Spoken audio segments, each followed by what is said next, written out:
Yellowstone and Teton parks are open for visitors, but international travel restrictions and social distancing requirements are making for a different experience, and some say an opportunity that may never come again. Our Steve Liebenthal explains in tonight's Idaho Backroads. Here is something you don't usually see in Yellowstone National Park in mid-June: empty seats on the benches surrounding Old Faithful just before an eruption. It is a pleasant surprise for this couple. I'm trying to remember the last time I was here in the summertime. I think it was like a 95. And it was busy packed then. And I know it's gotten worse, way worse. So this is nice. And as the famous geyser erupts, there is fanfare and photos, but not like you would see in a normal year. About half of a normal year's visitors are going through the west entrance.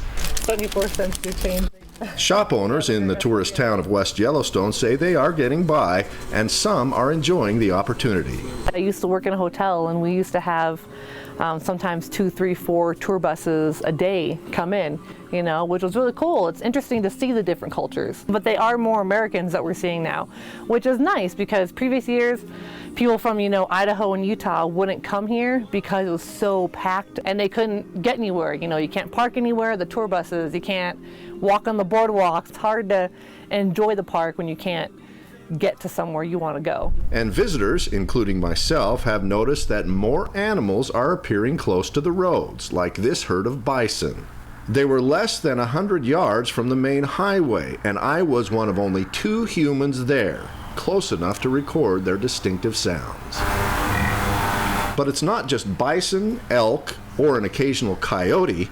People are reporting seeing more bears in Yellowstone and in neighboring Teton National Park, where we captured the famous Grizzly 399 and her 4 cubs. We've been here 4 days now, and we've seen bears 3 out of the 4. Carol Muir would normally come here in May when bear sightings are most likely, but that wasn't possible this year. She is pleased with the smaller crowds and the abundance of visible wildlife. And what I've understood and what I've observed anecdotally is you can just walk in and get a campsite, lickety-split. For the record, that was last week when the lodges, like this one at Yellowstone Lake, were completely closed. That is changing this week, but what won't change is the absence of those buses, dumping dozens of tourists at every park feature. They will be restricted to 10 passengers per bus during the first 2 phases of reopening, and operators would lose money every time they sent a bus like this one into the park. People working in and around the 2 parks say this creates a great opportunity for people in this region to see Yellowstone and Grand Teton parks the way they might remember them from decades ago.